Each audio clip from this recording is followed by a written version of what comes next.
Amigos de Plano Informativo, muy buenas tardes. Muchas gracias por estar con nosotros. El día de hoy está conmigo y me da mucho gusto saludar al secretario de Salud, Daniel Acosta Díaz de León. Doctor, ¿cómo está? Muy buen día. Bien, muchas gracias por la invitación. Buenas tardes.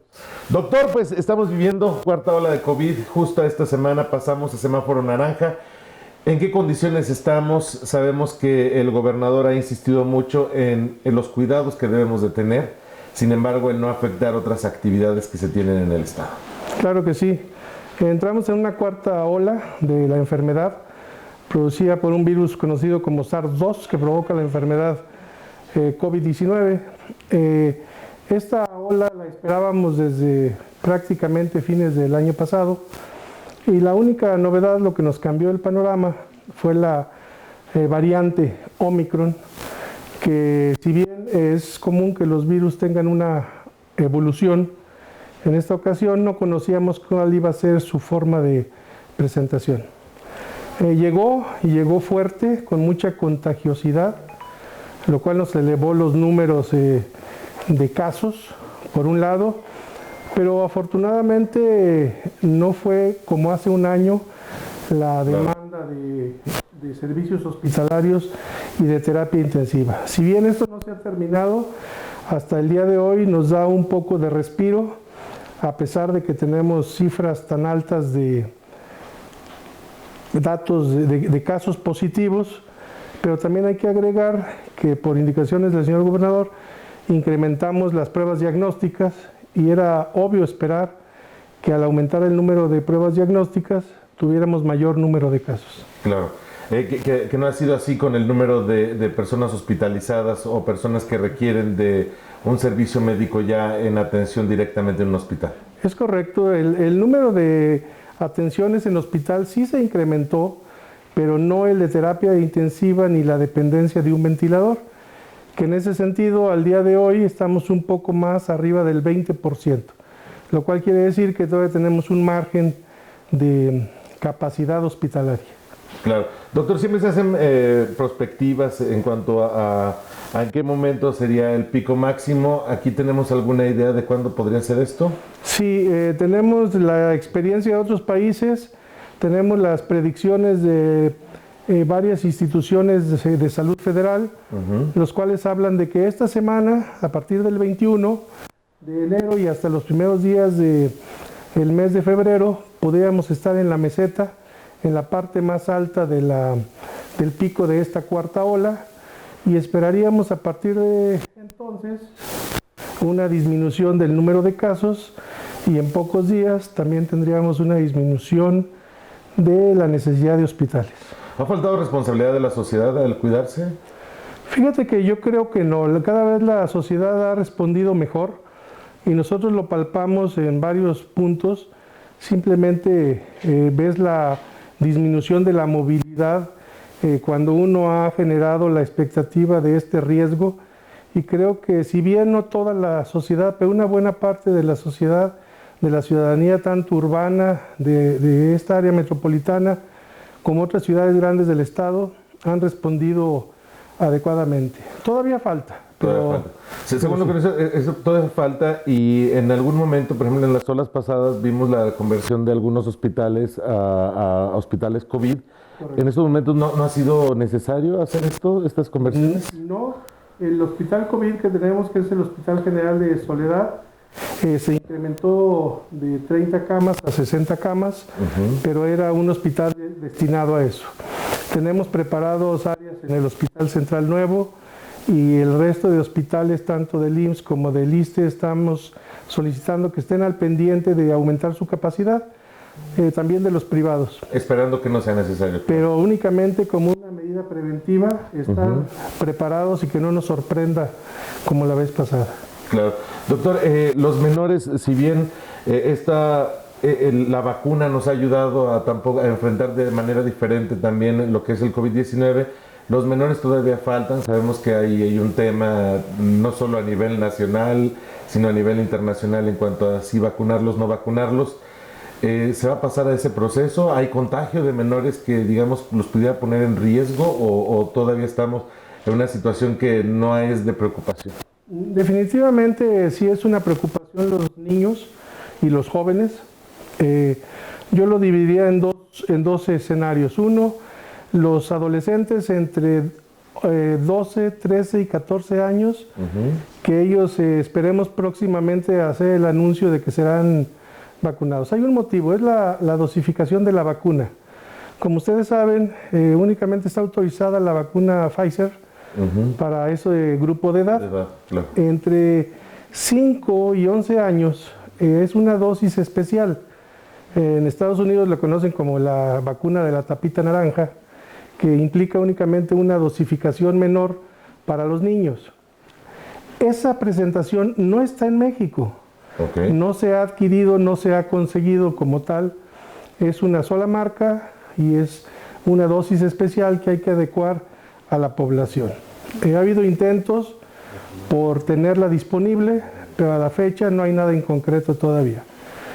En el otro sentido de la pregunta, si vemos el grupo de población vulnerable, tenemos que las personas de la tercera edad con alguna comorbilidad, obesidad, hipertensión, diabetes, tabaquismo, enfermedad pulmonar, son el grupo más afectado, y las personas aún menores de edad con alguna comorbilidad, los niños con sobrepeso, las diabetes juveniles, etcétera, son gente vulnerable.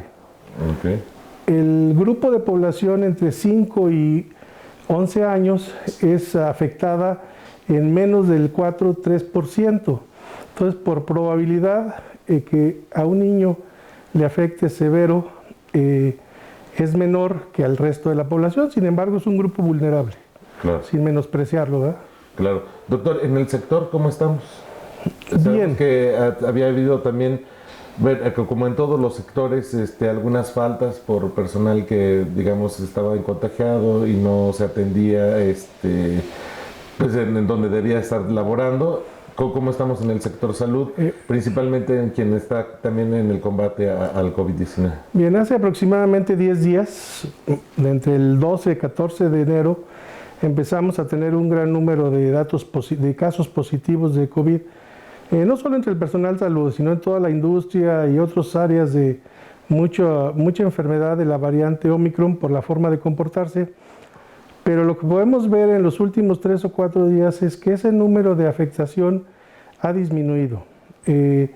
Muchos de los que empezaron con la enfermedad hace 10 días ya están reintegrados a laborarse. Entonces, si bien todavía no estamos al 100%, el problema no se ha incrementado. Claro. Todavía tenemos probablemente un 10-12% del personal con licencia por enfermedad, y esperamos que en los próximos días se puedan reintegrar. Estamos protegiendo la gente que tiene alguna enfermedad, por ejemplo, inmunosupresión o con medicamentos inmunosupresores, y las embarazadas que estén en el tercer trimestre del embarazo, que sean trabajadoras, estaremos protegiéndolas también para disminuir los riesgos. Por lo pronto, doctor, hay que seguir con una gripita y resguardarse inmediatamente. Así es. Yo creo que el hablar del autocuidado es algo bien importante. Cuando te hacen una prueba temprana, que esa fue la idea de hacer más pruebas de las que se hacían en San Luis Potosí, es que la gente tenga un diagnóstico temprano, se proteja a sí mismo y proteja a su gente alrededor, a sus enfermos, a sus personas mayores, y entonces esto nos va a limitar el ciclo del virus y podremos tener un control un poco más rápido, Claro. sin necesidad de ingresar a hospitales. Claro. Doctor, hablando de hospitales, el Hospital Central, el Hospital Ignacio Morones, pasó a ser INSABI. ¿Cómo va en la conversión? ¿Cómo va también el tema del equipamiento? Sabemos que es un tema que también al gobernador le preocupa mucho. Sabemos que usted también ha estado muy encargado también de ver ese tema. ¿Cómo estamos? ¿Cuándo va a estar ya totalmente equipado y con el medicamento también que se requiere para ese lugar? En cuanto al Hospital Central tradicional o viejo, sigue funcionando. Con muchas limitaciones, con muchas carencias, pero sigue trabajando. El Hospital Nuevo está en su infraestructura listo.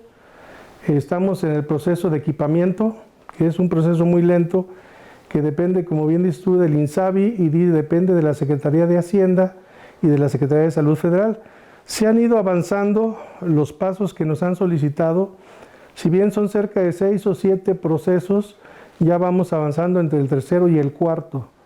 Y la expectativa es que en menos de 5 a 6 meses podamos estar utilizando ese hospital nuevo.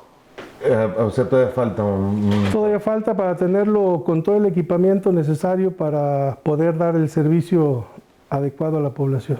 ¿Y en cuanto a personal, también falta? Dentro de ha habido muchas limitaciones en el sentido de que al estar reducido el hospital viejo no se ha podido crecer.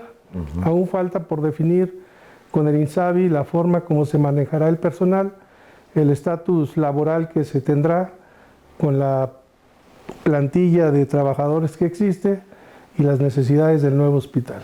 En teoría son 250 camas, son exactamente las mismas, y debería de irse únicamente ajustando al personal que se ha ido jubilando, retirando o falleciendo.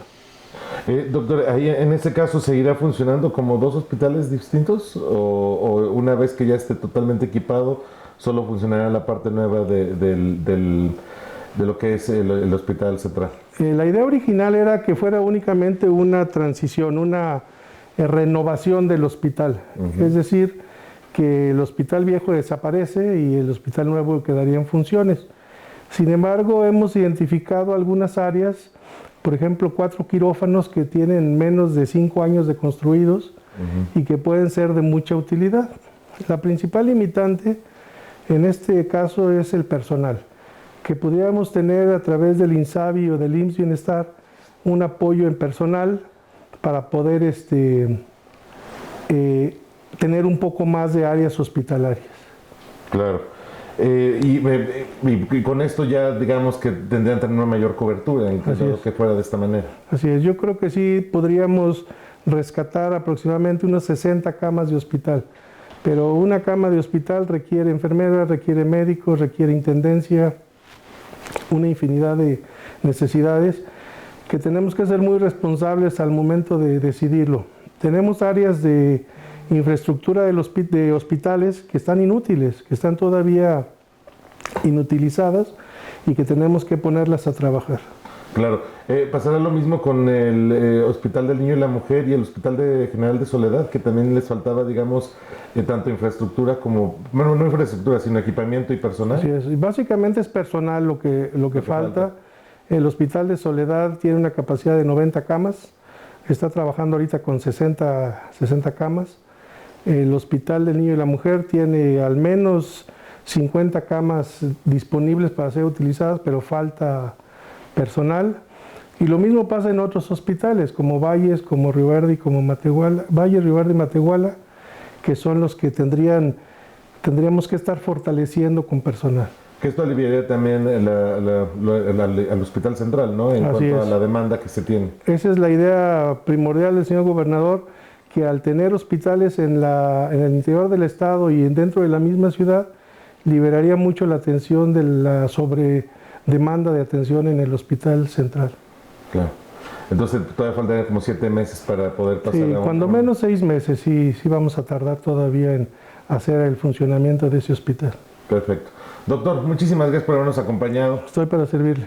Ojalá que vuelva pronto. Sabemos que hay mucha gente que todavía le preocupa mucho el tema COVID. Incluso también el tema del Hospital Central también es un tema que está dentro del imaginario de todos aquí en San Luis. Y pues ojalá que esperemos que pronto se pueda pasar ya a INSABI y se pueda tener una atención completa en ese lugar. Claro que sí. Por lo pronto usted quédese en nuestras redes sociales y quédese y continuamos.